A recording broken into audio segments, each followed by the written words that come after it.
Hello, everyone, and welcome back to Nonprofit Enthusiasts Live. Happy 2024 to you all. I'm just excited for what's ahead for you and your nonprofit, and so glad to be a part of your journey. So, this month is exciting because our topic for this month is the foundation of impact, an introduction to the nonprofit essentials. So this month, the entire month, we're going to be talking about the basics of nonprofits in different areas of starting a nonprofit, when it comes to fundraising in a nonprofit, grant writing in a nonprofit, just the basics when it comes. And sometimes we need that. So whether you are a new organization or you've been around for a while, it's always important to kind of step back sometime. And it's just a matter of going back to the basics. So that's going to be our theme this month. Last week, if you tune in, we had Robert Jones, accountant, who joined us. I told you all these next few sessions, we're talking about money, money, money. We have people who do some form of work in the money realm with nonprofits. So last week we had Robert Jones on. We talked about accounting and what does that look like for nonprofits. And today we have Dr. Angela White Jones, who I'm so excited to have back with us. And we're going to talk a little bit more about her journey in nonprofits and some of that particular journey being in grants, which is another one of our favorite conversations in the nonprofit arena. So I'm going to bring Dr. Angela White Jones up. Hello. Hi, how are you, Lasheena? Good. Thank you so much for coming back and joining us. We love to have you on. Thank you. Thank you very much. I love to be on too. Awesome. So as we kick off this conversation, the basics of nonprofit, before we get started, if you can just talk a little bit about how you ended up in the nonprofit arena, and why you love it so much. Sure. So I ended up in the nonprofit arena through probably happenstance, I would have to say. And Sort of. My original background is in journalism and communication. So I always thought I was going to be a reporter, roving reporter. And then I also had a passion for public policy and political science and so on and so forth. So when I decided to go after my bachelor's and get my master's, I decided to do it in public administration. And while I was getting my master's degree, I went to work for not a nonprofit at the time, but for a government agency that worked on a public issue benefiting children from birth to 3 years old and their families who were termed at risk at the time. And after that, I learned a lot about grant making and grant writing principles because of my coursework in graduate school, as well as in the work that I was doing for the state. Work for the state of Ohio at that time. And so all of that kind of helmed the tools that I would later use in the nonprofit industry. And so down the line, I had a couple of other internships as well for nonprofits and really put those tools to use before graduating and going out into the working world. And I worked in the private sector for a little bit, but then I had a calling to do something where, in my young, not going to say naive, but in my quest to help as many people as possible, I wanted to be a change maker. And so I said, well, maybe I could put some of the skills to use and experiences to use in the nonprofit industry and go back in that direction and really connect to communities that needed help and that needed additional assistance and people who needed their own voices to be amplified and just needed some assistance with that. And that's kind of how I started in the nonprofit industry. But I learned a lot of the tools that later are used in nonprofit, even through government. The government sector, and even a little bit of putting those to use in the private sector in consulting, which goes to show how useful these tools really are in a variety of ways and in working relationships and products. Awesome. Love it. So thinking back to when you got started in the nonprofit field, what are some things that you would say has not changed or has not evolved since then? Like those basic principles that's been Mhm. around then, it worked then and it worked now. Yeah, I would say that organization, and really truly taking some time to organize your thoughts, your strategy, and your tools worked back then, and they continue to work today, if not even more so in the advent of deeper technology. When I first started in the industry, working in grants, for example, we did a lot of our work and a lot of proposal writing by hand, or even a bit by computer, Mhm. but still printing everything out so that your proposal was, yay high or so, and then submitting that in.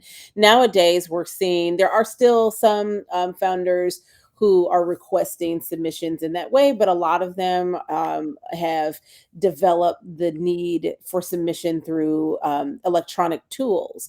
And so when you have so much to provide and so many different areas to make sure that you are hitting when you're writing a proposal, or even when you're talking to an individual donor, the preparation part is key. Understanding who you are as a nonprofit, what your mission is, what your vision is, and how that's tying into the greater community as a whole is very, very important. And so, from a basic perspective, if you're starting in your nonprofit field, knowing what your mission is and how to connect that to whomever, whether it's a foundation or whether it's an individual or whether it's you're going in for a bequest.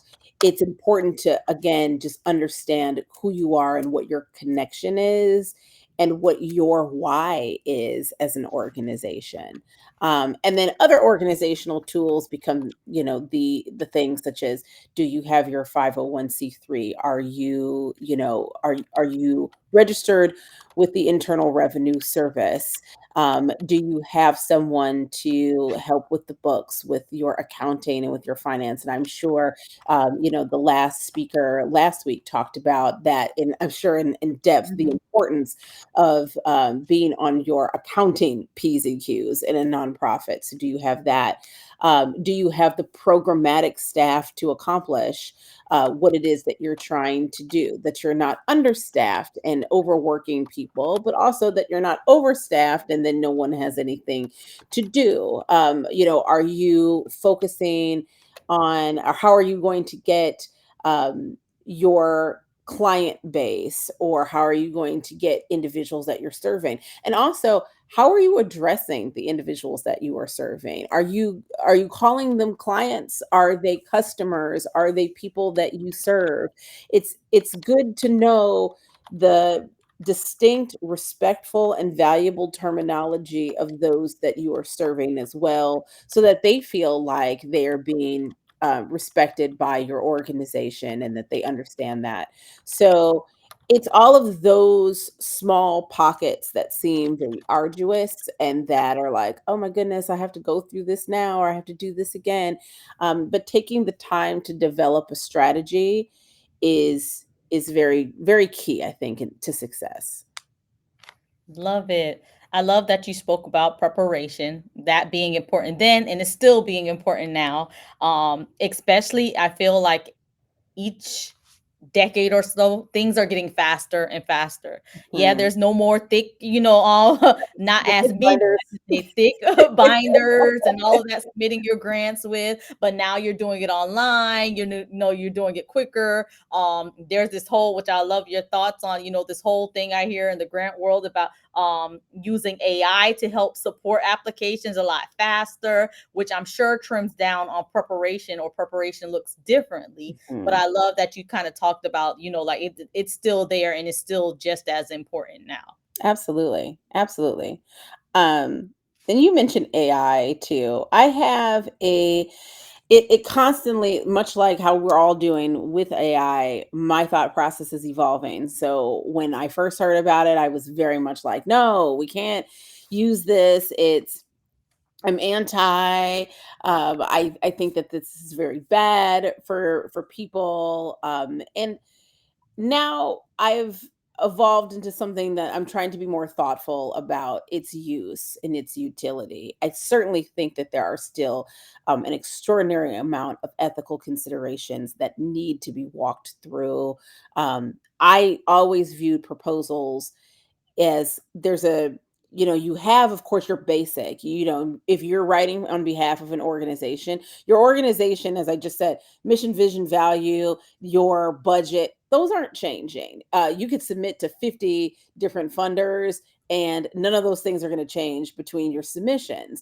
But what might change is how you approach each funder, because each of them has a little bit of a different calling, if you will. If you have a very large organization and you've got different types of programs, you may be asking money for different programs. So the direction of how you're going is going to be different.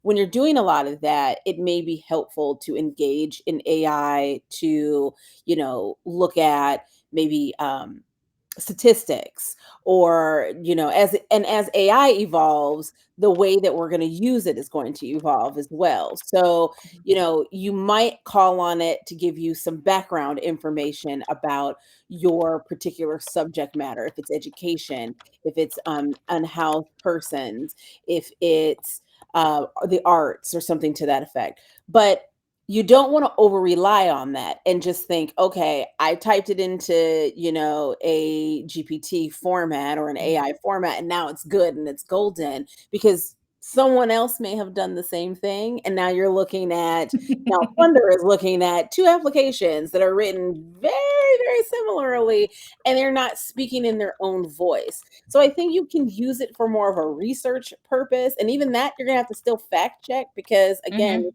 new technology. We don't know who's on the other side verifying statistics or data or information. So you're still going to have to put in a lot of the legwork. And then again, you want to craft your proposal so that that voice is coming from you and not coming from a computer, not coming from someone else. And so it can be beneficial, but it can also still kind of make your work harder, because if you're fact checking, Chat GPT, you may as well have just gone and did it yourself at the Mhm. beginning.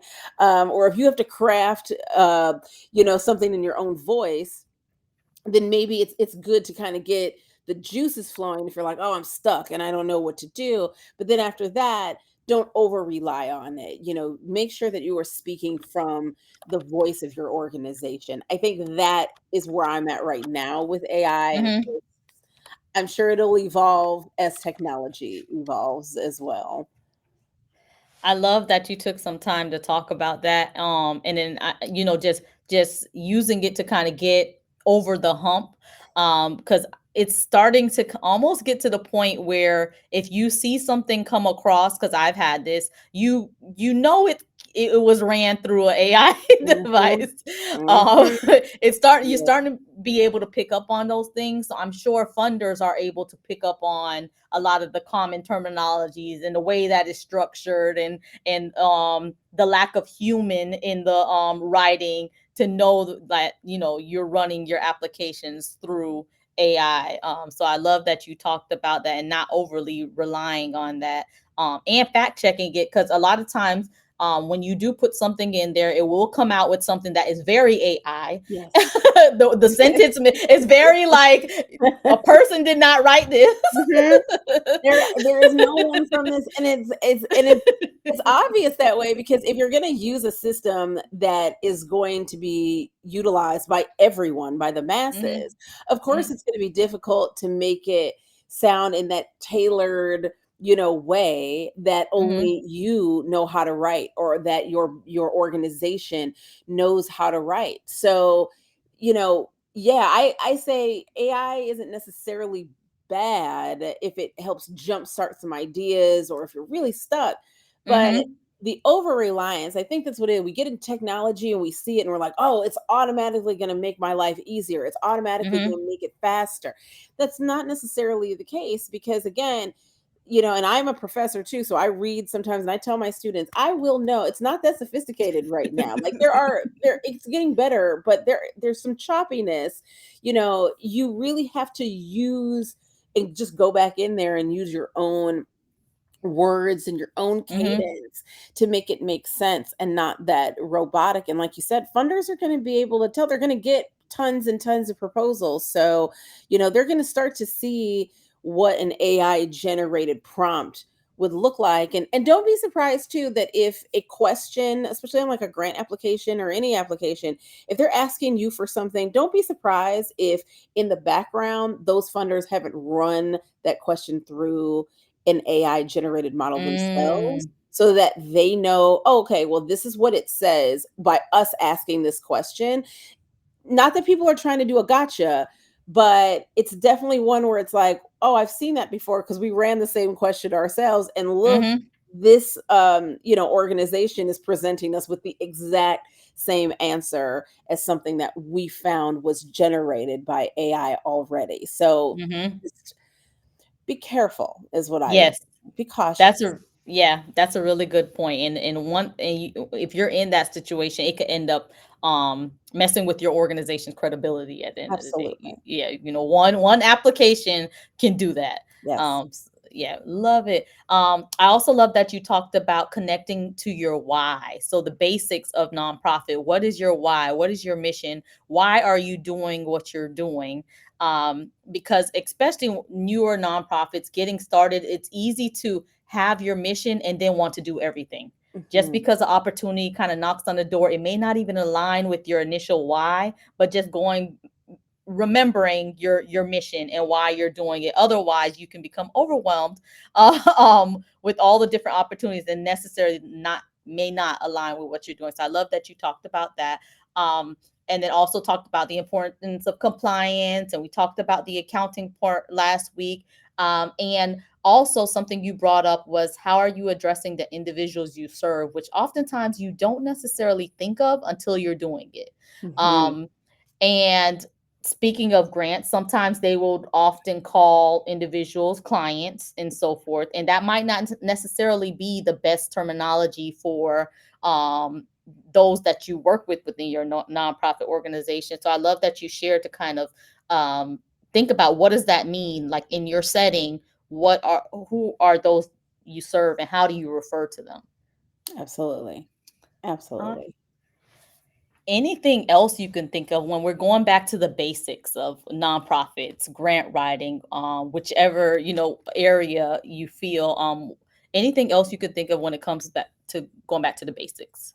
Well, I think that having a plan also for your volunteer base um, is something that would make any nonprofit that is starting off very strong as well. And having a good balance, I think, between volunteers and employees and people who are going to work for your organization. I think this all also can be put together in a strategic plan, but as you think about it, um, and develop a strategic plan when you're looking at your volunteer base, understanding what are they supposed to do, what can they do, what can't they not do. If there are any background checks, are you going to pay for said background checks, or is that going to be on their own dollar? How long are they going to volunteer? Do you have an age cutoff for volunteering? Are you going to give volunteer hours when needed if you are able to have children or teenagers volunteer, because sometimes that's an incentive as well for them. And then, like I said, trying to have a good balance between not over relying on your volunteers either and knowing when to hire someone. If you notice that you're having a lot of volunteers work in development, for example, it's great to have a volunteer grant writer. It's even better to have someone that can actually be dedicated. And I do understand that a lot of novice, just starting out nonprofits may not have that particular ability to do so. But I also think this is when relying on help, relying on your networks and going out and networking is really key to being able to do that. But starting with a good solid volunteer base to make sure that they have something to do, and that they're also acknowledged and taken care of as well. When you start off with anybody who is working with you and for you, especially if they're not getting paid, it's just always great to be able to bring them into the fold as a partner, the same way that you would with a donor. So you treat I think it's always best to treat your donors and your volunteers equally, to tell you the truth. And I know a lot of people will be like, well, if I've got a donor that's going to donate $1 million, for example, like they've got to be catered to. Like, yes, they absolutely do have to be catered to. But your volunteers are that engine because they're doing all of that hand labor, that person power labor without the benefit of any intrinsic, monetary compensation coming through for them. They're doing it out of the love, they're doing it out of the support, they're doing it, maybe for the hours for, for school or Mhm. for work or what have you. But, that labor should also be acknowledged and identified. And I think it should be that way, just as equal as a paying monetary donor as well. So don't forget about your volunteers and don't forget about that acknowledgement structure that you have put in place for those volunteers. Awesome. And that's great, especially for organizations just starting out. A lot of time your entire team is volunteers. Everyone is volunteers. So a question that we had that came up in the group was pretty much, hey, I'm a new nonprofit, looking to raise funds. Where do I start? What are some recommendations that you would have for those listening that's just starting out, trying to navigate and figure out where should they begin their don't getting donations in for their organization? I think the biggest thing, and one of the myths that have been, I think, around nonprofits is that it's the foundations and you can get grants and that's the easier way. But really, the high majority of nonprofits are going to get donations from individuals. So, the biggest thing I think that can be done is to try to market and do a nonprofit marketing. And I think when people hear that, they're like, I can't go on TV and do a commercial. It's not about going and doing commercials or anything like that. It's about making sure that people know who you are in the community. So maybe you take a little bit of time and there's a community fair and you volunteer, you have a booth at a particular community fair. Maybe you go around and see how many people that you can speak to at a variety of different areas. It could be from a development perspective, it could be the AFP, fundraising professionals, Association of Fundraising Professionals. It could be also different associations as they relate to, again, your service area. So what are some of the are there educational conferences, are there educational activities that you could speak to or just go to and start handing out and passing out cards, um, trying to make, there's Canva, which is a really good place that you can make brochures and materials that's not expensive. They have a paid version, but they also have a free version. If you're really like stretched beyond comprehension or like, I can't get people to make it, I'm not, Mhm. graphically inclined, they have templates as well. Just something that you can take with you that can show someone else as you go out, this is the work we do, this is our mission, vision, values, please come by. If they're able to come by and see you, set aside a time for them to come by and just witness the work that you're doing. If you do have someone who's really good at technology, perhaps they can film even on a camera, on a phone. iPhone's got 4K now, the ability to have 4K video. So, and I know Samsung, Google Pixel. My husband has a Google Pixel, and honestly, it takes better pictures than my iPhone, to tell you the truth. In my Wow. but you have people who have phones, so pull out your phone, film a little bit. Again, ethically speaking, as long as you have permissions, because not all communities you could do this, but even if Mhm. you film yourself or film talking about the mission and what drives you, and again, what your why is, film what you can, and then create a QR code on a brochure that someone else can take their phone to and have that video link to that QR code so that they can see, like, oh, this is who you are. But it's really just about going, just like I would network in the private sector and I would go to networking, different networking events and what have you. A nonprofit executive can do the exact same thing and go to those exact same networking events that a private sector person is at. They can go and say, hey, I would like to, go to these county fairs. I would like to go to these functions. If you are able to, because I know that there are also ethical considerations with religious organizations, but if there is a synergy with that, there are, in our area, there's a ton of churches and then faith-based organizations. So if it fits, try seeking, out discussions with those individuals. So there's a lot of different ways where it's just getting your name out there. And I'm talking to the people who might not have like the budget to necessarily say, I can put a billboard out. If you do have a budget to Mhm. do that, then yes, I would certainly recommend, you know, having targeted marketing, doing your SEO, search engine optimization, Mhm. get a website. I would say that even if you couldn't, like if you're stretched, find some way, maybe there is a person that can help you get a website together so that you could also start putting in those keywords on Google. If someone is searching for education, if someone's searching for tutoring, if someone is searching for kids, then it goes directly to your website. I think a lot of times when you're starting off, you have to, I think this may sound unpopular, so I'm going to go out on a limb here.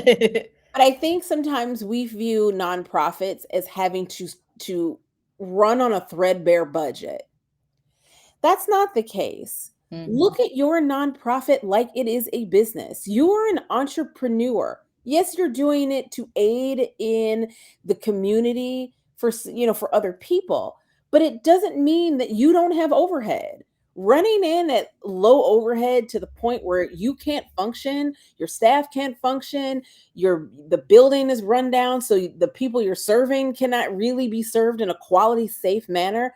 That's not good. So put those resources in on the front end to develop things like your website, your marketing tools and pages, the drawing folks in to know who it is that you are, any transportation needs that you may have, or that have to get, or maybe you just ramp up slowly until you can get there. But put those resources behind you as if you are running a business. Do not be afraid to utilize that pathway and not run just like, oh, we're nonprofit, so we have to run on a shoestring budget. No, you have to run the highest quality, safest organization that you can so Mhm. that you are connecting and serving with as many people as possible. So that's probably one of the big things that I don't think are really discussed that much. We do too much of this, like, oh, well, you got to run with a dollar margin and make it work. I mean, there are certainly ways that you can make it work, but when you can offer the opportunity or get the opportunity to save, um, some resources, put that back into your nonprofit to make that grow. I love it. I love it all. If I had to sum up the section, one is you talking about basically getting back to the basics of meeting people, going out, going to networking events, going to community fairs, getting back to the basic on that, and then getting back to the basic and remembering that your nonprofit is a business like any other business and can be ran accordingly. It's so easy. I just remember going into starting in a nonprofit sector. It's just like this mindset that you adapt where it's like everything is like limited. Mhm. Mhm. Everything you do is like limited. You get really creative. You get creative now with the resources that you That's have, true. but we should not have to necessarily operate like that Right. all the time. Of course, we want to be good stewards, of the funds that come in, but at the same time, those that we serve do deserve high quality programming. So we have to remember that when we're delivering these services and raising these funds, and trying to operate on a shoestring budget. Yeah. Yes. Love it. Well, thank you so much for joining us. You share such amazing information, especially to kick off this conversation, going back to the basics and the world of nonprofit. I appreciate you coming on, and we hope you'll come back and join us again throughout the year for more conversations like these.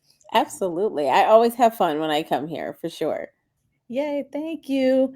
All right, so we are going to close out today, everyone. Thank you all so much. You got so much different tips for kicking off this year. Make sure that your homework is make sure that you go ahead and remember, number one, your nonprofit is a business. Number two, if you don't have a volunteer plan, look at what does that look like for my organization. And there's so many other homeworks I can pull out of today's conversation, but I'll just start with those two. So please make sure that you take a look at that, and we will see you all next week. Bye, everyone. Hi.